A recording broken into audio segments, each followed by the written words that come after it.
ನಮಸ್ಕಾರ friends, welcome back to Veena Mahendra blogs. ಚಳಿಗಾಲಕ್ಕೆ ಯಾರೆಲ್ಲ ಕಾಯ್ತಾ ಇರ್ತೀರಾ?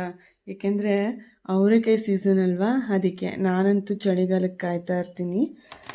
ರೀಸೆಂಟಾಗಿ ಅವರೆಬೇಳೆ ಮೇಳಕ್ಕೆ ಹೋಗಿ ಬಂದು ಅದರದ್ದು ವಿಡಿಯೋ ಕೂಡ ಅಪ್ಲೋಡ್ ಮಾಡಿದ್ದೆ. ಅಲ್ಲಿ ಅವರೆಬೇಳೆ ದೋಸೆ ತಿನ್ನೋಕ್ಕಂತೂ ಎಷ್ಟು ದೊಡ್ಡ ಕ್ಯೂ ಇತ್ತು ಅಂದರೆ ನಮಗೆ ಭಯನೇ ಆಗೋಯ್ತು ಕ್ಯೂ ನೋಡಿಬಿಟ್ಟು.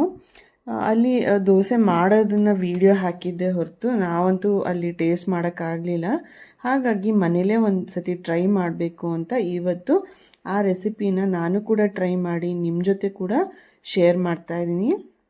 ಹಾಗಾದರೆ ಬನ್ನಿ ಅವರೆಬೇಳೆ ದೋಸೆ ಮಾಡಿಕೊಂಡು ಮನೇಲೇ ತಿನ್ನೋಣ. ನಾನಿಲ್ಲಿ 1 kg ಅವರೆಕಾಯಿನ ತೊಗೊಂಡು ಬಲ್ತಿರೋ ಕಾಳನ್ನೆಲ್ಲ ಸಪ್ರೇಟಾಗಿ ತೆಗೆದಿಟ್ಕೊಂಡು ಅದನ್ನು ಒಂದು 3 hours ನೀರಲ್ಲಿ ನೆನೆಸಿ ಅದನ್ನು ಈ ಥರ ಹಿತ್ಕಿ ಇಟ್ಕೊಂಡಿದ್ದೀನಿ. ಹಿದ್ಕಿದ ಅವರೆಬೇಳೆ ಜೊತೆ ಮತ್ತಿನ್ನೇನೇನು ಪದಾರ್ಥಗಳು ಹಾಕಬೇಕು ಅಂತ ನೋಡ್ಕೊಂಬರೋಣ ಬನ್ನಿ. ಇಲ್ಲಿ 1 ಕಪ್ಪು ಹಿದ್ಕಿದ ಬೇಳೆ ತೊಗೊಂಡಿದ್ದೀನಿ. ಹಾಗೆಯೇ 1 ದೊಡ್ಡ ಕಪ್ಪು ಈರುಳ್ಳಿ ಸಣ್ಣದಾಗಿ ಹೆಚ್ಚಿಟ್ಕೊಂಡಿದ್ದೀನಿ. ಈ ಈರುಳ್ಳಿನ ನಾನು ಹ್ಯಾಂಡ್ ಚಾಪರಲ್ಲಿ ಸಣ್ಣದಾಗಿ ಮಾಡಿಟ್ಕೊಂಡಿದ್ದೀನಿ. ಮತ್ತು 1 ಮೀಡಿಯಮ್ ಸೈಜ್ ಕ್ಯಾರೆಟ್ ತೊಗೊಂಡು ಅದನ್ನು ಕೂಡ ತುರಿದಿಟ್ಕೊಂಡಿದ್ದೀನಿ. ಹಾಗೆಯೇ 1 ಕೈ ಹಿಡಿಯಷ್ಟು ಸಬ್ಸಿಗೆ ಸೊಪ್ಪು ಮತ್ತು 1 ಕೊತ್ತಂಬರಿ ಸೊಪ್ಪು ಕೂಡ ಹೆಚ್ಚಿಟ್ಕೊಂಡಿದ್ದೀನಿ. ನಾನು ಇದಕ್ಕೊಂದು ಚಟ್ನಿ, ಖಾರವಾದ ಚಟ್ನಿ ಪ್ರಿಪೇರ್ ಮಾಡ್ಕೊತಾ ಇದ್ದೀನಿ. ಹಾಗಾಗಿ ಹಸಿಮೆಣ್ಸಿನ್ಕಾಯಿ ಸ್ಕಿಪ್ ಮಾಡಿದ್ದೀನಿ. ಯಾರಿಗಾದ್ರೂ ಖಾರ ಬೇಕು ದೋಸೆ ಅನಿಸಿದ್ರೆ ಹಸಿಮೆಣ್ಸಿನ್ಕಾಯಿ ಕೂಡ ಹಾಕ್ಬೋದು. ಬನ್ನಿ ಇವಾಗ ದೋಸೆ ಮೇಲೆ ಹಾಕೋ ಒಂದು ಫಿಲ್ಲಿಂಗ್ ರೆಡಿ ಮಾಡ್ಕೊಳ್ಳೋಣ. ಈಗ ಒಂದು ಪಾತ್ರೆ ಇಟ್ಟು ಅದಕ್ಕೆ 2 ಸ್ಪೂನು ಎಣ್ಣೆ ಹಾಕ್ಕೊಂಡೆ. ಎಣ್ಣೆ ಕಾದ್ಮೇಲೆ ಹೆಚ್ಕೊಂಡಿರುವ ಈರುಳ್ಳಿನ ಹಾಕ್ಕೊಂಡು ಚೆನ್ನಾಗಿ ಕಂದು ಬಣ್ಣ ಬರೋವರೆಗೂ ಫ್ರೈ ಮಾಡ್ಕೊತಾ ಇದ್ದೀನಿ.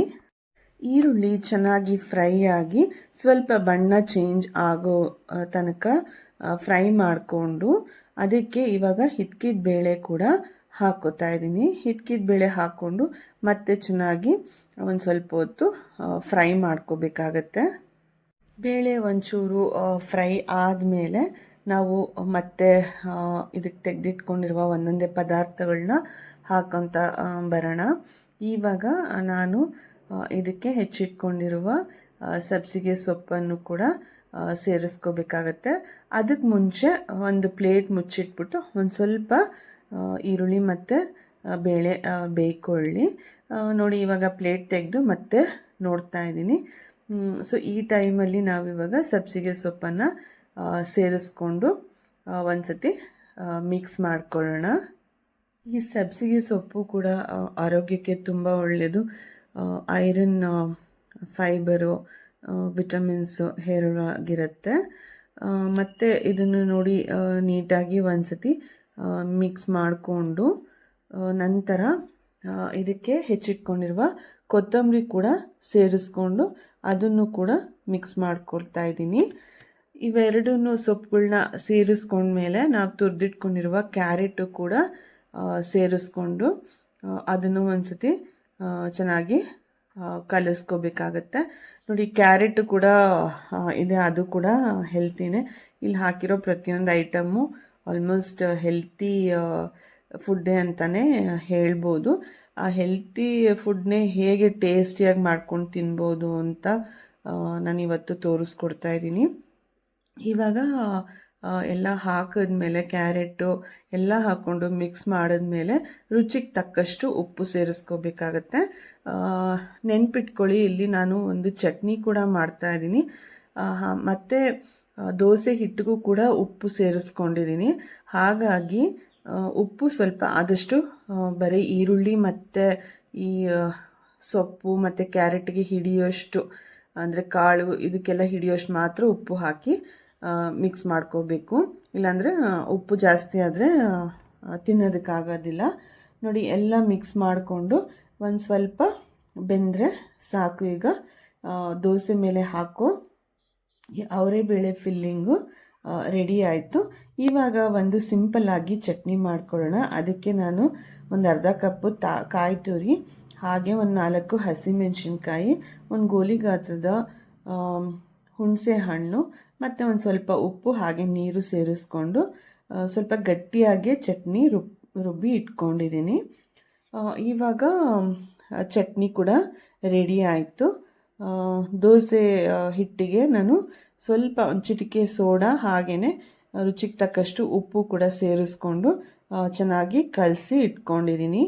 ಇವಾಗ ಒಲೆ ಮೇಲೆ ಒಂದು ತವಾ ಇಟ್ಟು ದೋಸೆ ಹೆಂಚು ಇಟ್ಟು ಅದು ಸ್ವಲ್ಪ ಕಾಯೋದಕ್ಕೆ ಬಿಟ್ಬಿಡೋಣ. ನೋಡಿ ಹೊಗೆ ಬರ್ತಾ ಇದೆ. ಚೆಕ್ ಮಾಡೋದಕ್ಕೆ ಒಂದು ಸ್ವಲ್ಪ ನೀರು ಚಿಮುಕ್ಸಿದ್ರೆ ಗೊತ್ತಾಗುತ್ತೆ.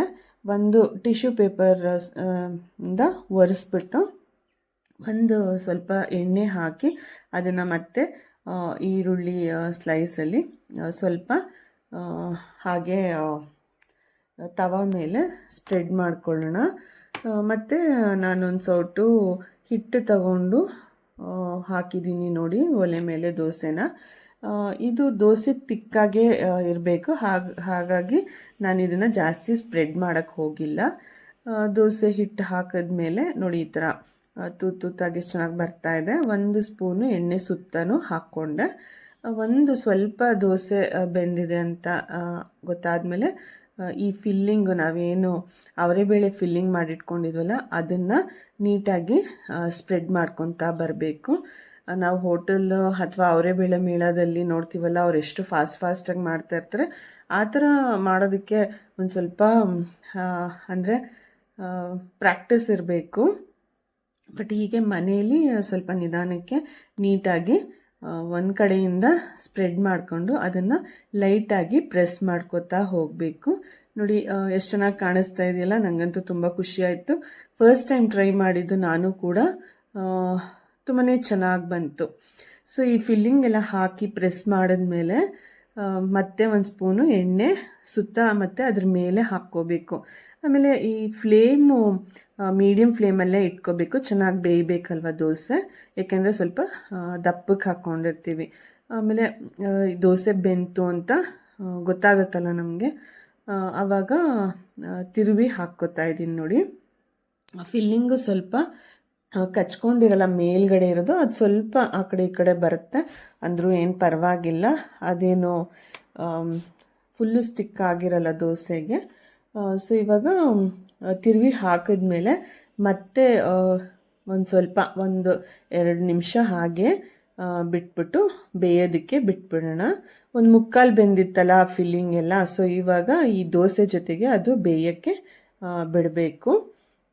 ಇವಾಗ ನೋಡಿ ದೋಸೆ ಕೂಡ ರೆಡಿ ಆಯಿತು. ಅವರೆಬೇಳೆ ದೋಸೆ ರೆಡಿ ಆಯಿತು. ನೋಡಿ ಎಷ್ಟು ಚೆನ್ನಾಗಿ ಬಂದಿದೆಯಲ್ಲ, ನನಗಂತೂ ತುಂಬಾ ಖುಷಿ ಆಯಿತು.